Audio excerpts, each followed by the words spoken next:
ভালোবাসার মানুষকে মুক্ত করে দিতে হবে, যাতে করে সে অন্তত বুঝতে পারে পৃথিবীতে আর কেউ তাকে ঠিক আপনার মতো করে ভালোবাসে কিনা, বোঝে কিনা। আর যখন সেই মানুষটা সারা পৃথিবী ঘুরেও আপনার মতো আর কাউকে খুঁজে পাবে না, তখন সে চরম আফসোস করবে। আপনাকে কষ্ট দিয়ে অন্য কারোর সাথে সেও কিন্তু সুখী হতে পারবে না।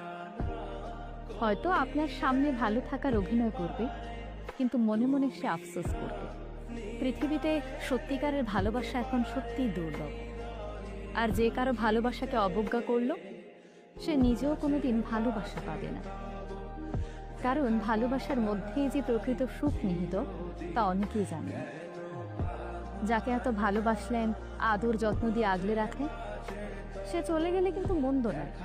কারণ যে নিজের ভালো না বুঝে আপনাকে তীব্র আঘাত দিয়ে নিজে